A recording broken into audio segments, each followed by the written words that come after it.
Konon tuh si video Shure yang viral dan bikin heboh itu dibuat tahun 2017 di salah satu hotel di Medan, jauh ya.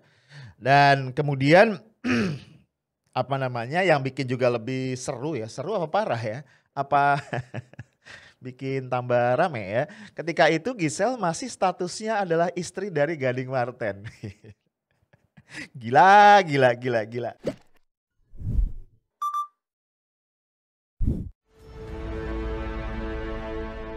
Pasca terakhir datang ke Polda Metro Jaya diperiksa sebagai saksi, penyidik hari ini memanggil kembali Gisela Anastasia. Kali ini Gisela dipanggil untuk diperiksa sebagai tersangka kasus video pribadinya. Selain Giselle, yang dipanggil juga Michael Yukinobu yang ada di video. Kasus ini disidik polisi setelah video pribadi keduanya beredar di media sosial.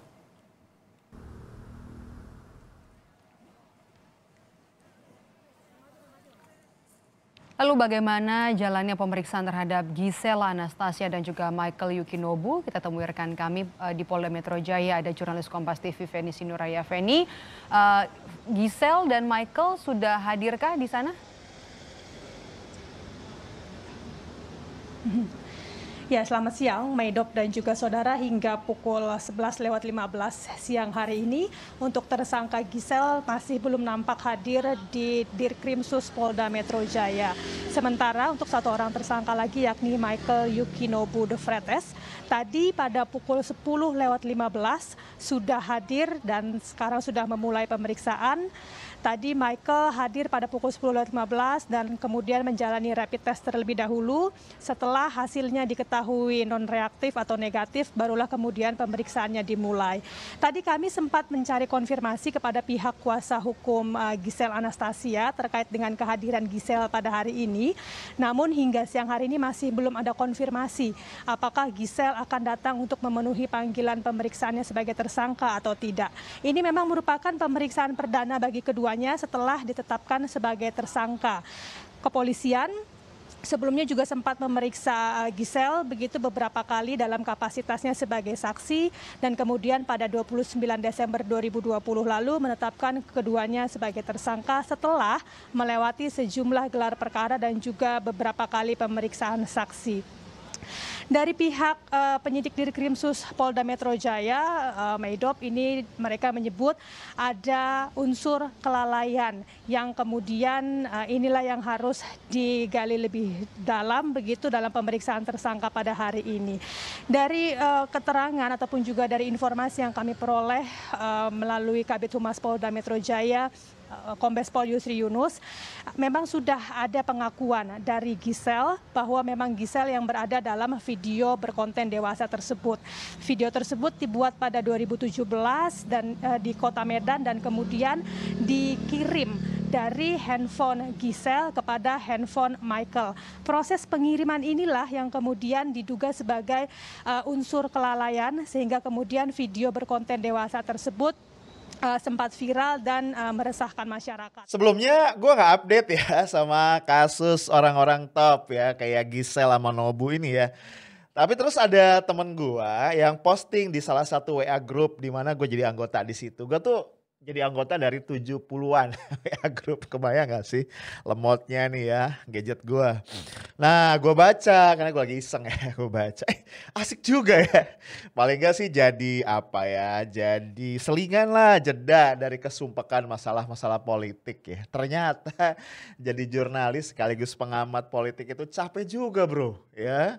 Ricuh banget sih politik kita ya. Nah gue jadi ngerti nih sekarang ya, kenapa sih anak-anak muda ya, milenial apalagi zilenial itu cenderung apatis dan cuek sama urusan yang berat-berat kayak politik. Ya karena ternyata emang ngepoin dan ngegibahin artis. Itu emang asik ya. Apalagi dalam kasus Giselle sama Nobu ini ya. Mungkin cowok-cowok ya itu gimana gitu ya ngelihat Giselle ya dengan casingnya. Mungkin cewek-cewek juga ada yang suka sama Nobu kali ya. Nah, belum lagi nih kisah doi berdua ini emang dramatis banget, ya kan? Konon tuh si video Shure yang viral dan bikin heboh itu dibuat tahun 2017 di salah satu hotel di Medan, jauh ya. Dan kemudian apa namanya, yang bikin juga lebih seru ya, seru apa parah ya, apa bikin tambah rame ya. Ketika itu Giselle masih statusnya adalah istri dari Gading Marten. Gila, gila, gila, gila. Ya jadi pertanyaan juga, gimana ceritanya sampai video syur, video esek-esek yang cuma 19 detik itu kemudian jadi viral ya. Dugaan sementara ini karena kelalaian ya, karena ceritanya kan video tadi dibikin atau dibuat dengan smartphone-nya si Giselle nih. Kemudian dia kirim nih ke cowoknya si Nobu dan mungkin di situ tuh ada kebocoran. Jatuhlah tuh ke tangan-tangan yang tidak bertanggung jawab dan jadinya ya viral deh gitu ya. Nah, sekedar flashback buat yang lupa. Video esek-esek ini pertama kali beredar tanggal 6 November. Diketahui tanggal 6 November 2020. Nah, tanggal 8 November itu ada seorang pengacara namanya Pitra Romadoni mengadukan kasus ini ke Polda Metro Jaya. Motivasi dia karena dia prihatin nih ya. Dia mikirnya gini, anak-anak itu kan lagi di rumah ya gara-gara pandemi. Dan mereka itu banyak ngakses gadget kan, ngakses internet. Nah sementara ini si video dua insan yang lagi birahi ini seliweran tuh gitu ya. Jadi dia ngelapor ke Polda, niatnya supaya ini bisa dihentikan gitu. Nah langsung Polda dengan cepat memproses. Nah tanggal 12 November Polda sudah bisa menangkap 2 orang dengan inisial PP dan NN yang diduga sebagai orang yang memviralkan video ini dengan masif. Nah, awalnya guys, lo tahu ya, Giselle menampik nih, membantah, itu bukan gua katanya ya. Karena kan muka yang model gua nih banyak kata Giselle gitu ya. Giselle dipanggil sebagai saksi tanggal 17 dan 23 Desember dan akhirnya tanggal 29 Desember statusnya naik menjadi tersangka. Finally Giselle ngaku bahwa yang di video itu adalah dia bersama Nobu. Jadi Giselle dan Nobu jadi tersangka, dengan tadi 2 orang yang menyebarkan, total ada 4 orang tersangka. Nah, pasal yang disangkakan kepada Giselle itu adalah pasal 4 ayat 1, junto pasal 29 atau pasal 8 Undang-Undang Pornografi. Ancamannya nggak main-main guys ya, minimal 6 bulan dan maksimal 12 tahun penjara. Sementara Nobu ini dijerat pasal 8. Nah ini ada satu catatan kecil gue. Gue cuma bertanya-tanya ya, ini kan ancaman hukumannya bisa sampai 12 tahun penjara. Kok nggak ditahan ya?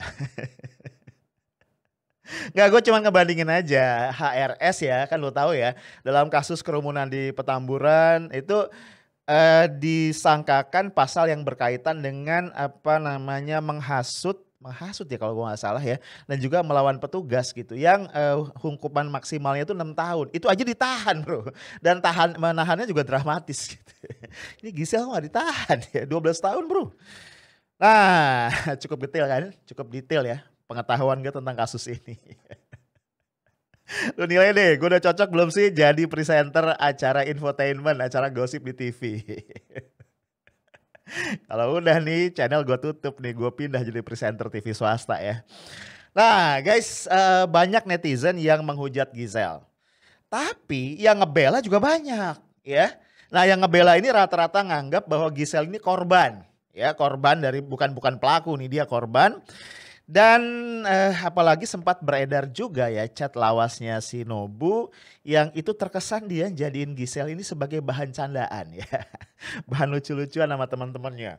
Jadi ya semakin mantap aja nih Giselle dianggap jadi victim dan dikasihani oleh para netizen.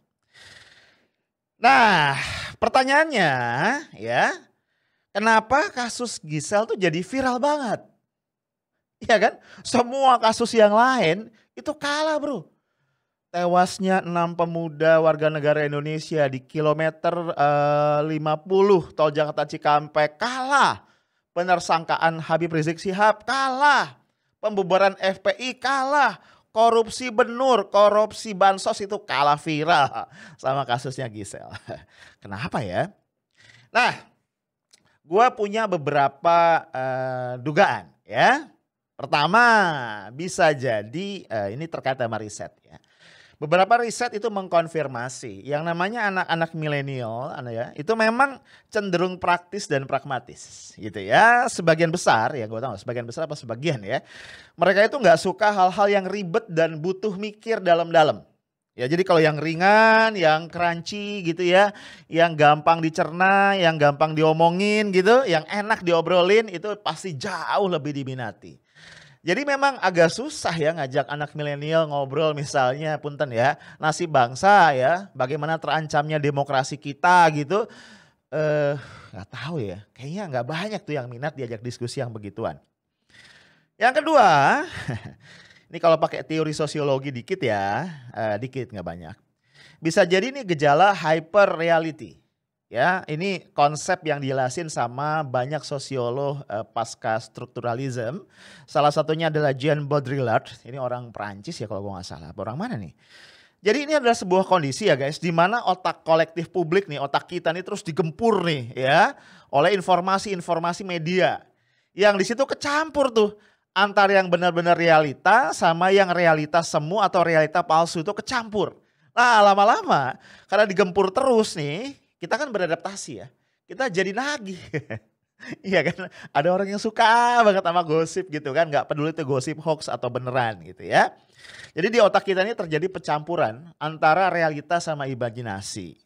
Nah dengan kata lain nih sehari-hari sebenarnya yang kita konsumsi di media itu apa yang oleh Baudrillard disebut sebagai simulacrum. Wah istilahnya agak teknis banget ya, agak ngilmiah. Simulacrum ya, kalau jamaknya adalah simulakra. Simulakra ini tadi adalah realitas palsu atau realitas semu. Nah biasanya karena kita sudah beradaptasi itu jadi nagih dan kita suka gitu ya. Dan seringkali orang malah nggak suka kalau sesuatu itu benar-benar fakta. Nah ini alasan yang kedua ya. Kemudian alasan yang ketiga atau kemungkinan yang ketiga ini terkait sebenarnya sama yang kedua tadi.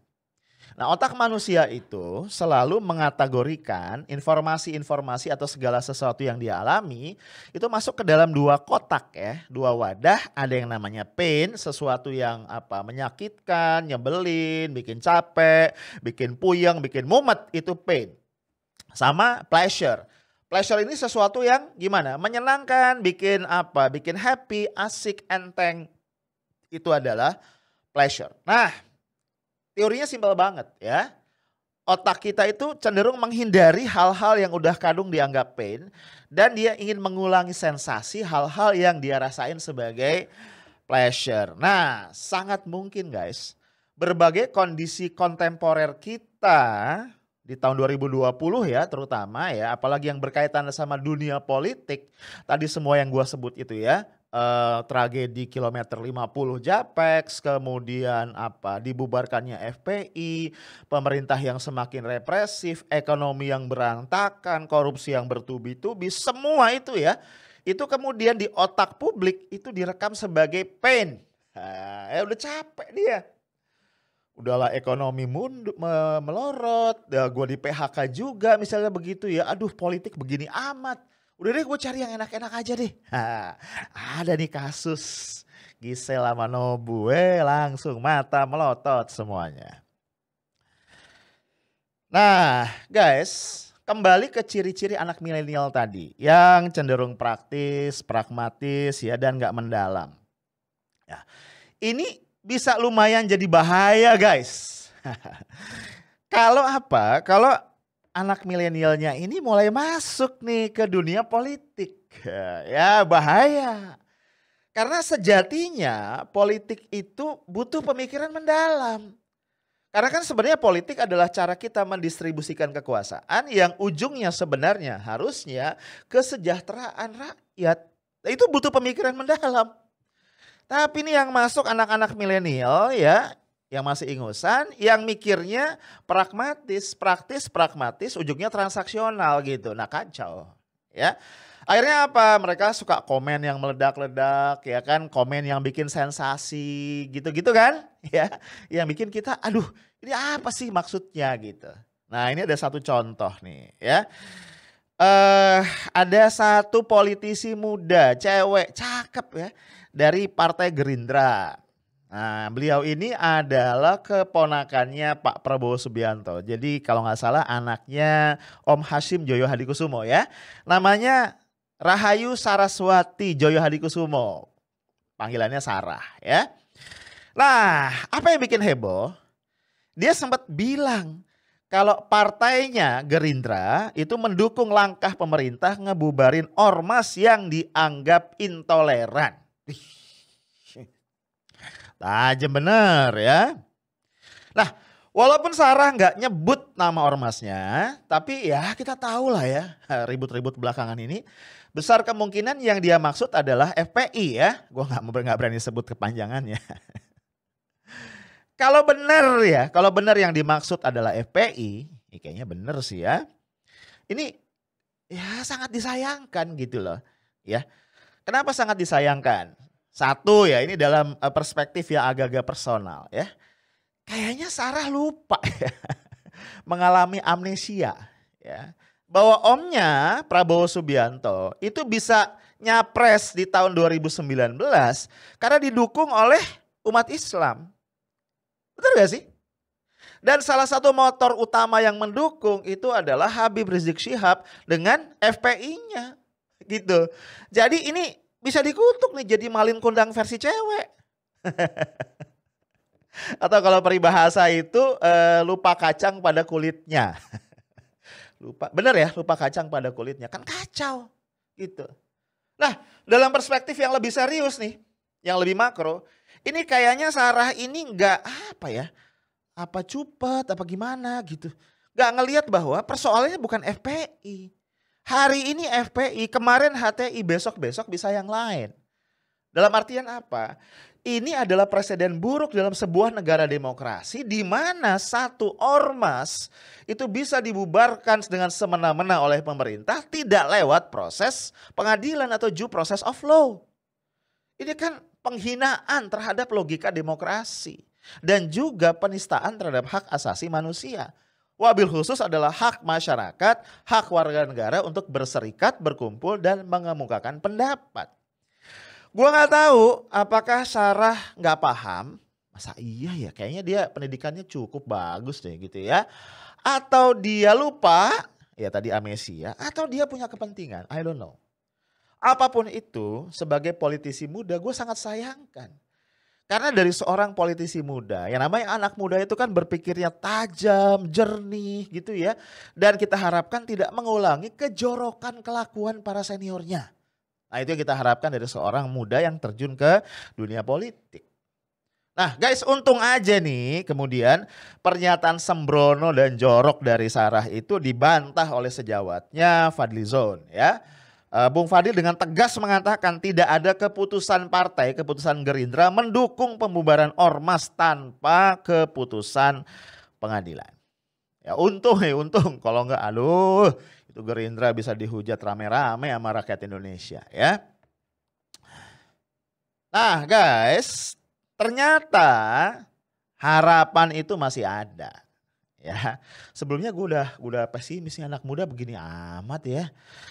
Gak semua anak muda ya ternyata itu apolitis, pragmatis dan cuek terhadap kondisi negara yang sedang ruwet. Gak juga ternyata. Ya finally tanggal 3 Januari kemarin ya berarti beberapa hari setelah SKB 6 pejabat tentang pembubaran dan pelarangan FPI itu keluar. BEM UI ya Badan Eksekutif Mahasiswa Universitas Indonesia melalui ketuanya Fajar Adi Nugroho, mahasiswa Fakultas Hukum UI 2016 menyampaikan sikap terhadap SKB yang dijadikan dasar pembubaran FPI. Nah, yuk kita lihat ya. Apa sih isi pernyataannya? Dari 5 poin ya. Ini dahsyat semua nih. Ini hasil pemikiran mendalam. Bukan hasil pemikiran di permukaan dan bukan hasil pemikiran orang yang ngepoin Gisela Manobu ya. BEM UI bilang gini, 1. Mendesak negara ya mendesak negara membatalkan SKB tentang larangan kegiatan penggunaan simbol dan atribut serta penghentian kegiatan FPI dan maklumat Kapolri tentang kepatuhan terhadap larangan kegiatan penggunaan simbol dan atribut serta penghentian kegiatan FPI. Yang kedua, mengecam segala tindakan pembubaran organisasi kemasyarakatan oleh negara tanpa proses peradilan sebagaimana termuat dalam Undang-Undang Ormas.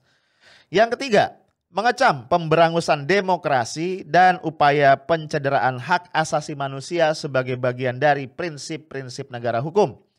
Yang keempat, mendesak negara dalam hal ini pemerintah tidak melakukan cara-cara represif dan sewenang-wenang di masa-masa mendatang. Dan yang kelima, mendorong masyarakat untuk turut serta dalam mengawal pelaksanaan prinsip-prinsip negara hukum terutama perlindungan hak asasi manusia dan jaminan demokrasi oleh negara. Nah guys, apa yang dilakukan BEM UI ini bukannya tanpa resiko ya.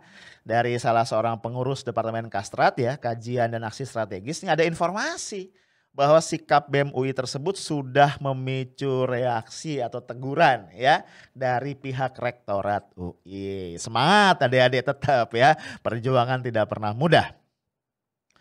Nah guys, dalam sejarah, di episode sejarah yang manapun ya, perjuangan merebut kemerdekaan, menumbangkan Orde Lama, kemudian reformasi ya. Itu pemuda selalu menjadi garda terdepan perubahan. Ya nggak sih? Bener ya? Seperti apapun suramnya kondisi negara kita, khususnya di dalam bidang demokrasi dan penegakan HAM, menurut gua selama pemuda tidak diam dan terus bergerak, harapan itu masih ada ya. Masih ada. Selama masih ada pemuda yang berpikir jernih, bersuara kritis dan bergerak ya, harapan itu masih ada. Itu aja dari gue, stay tough, smart and professional. Assalamualaikum warahmatullahi wabarakatuh.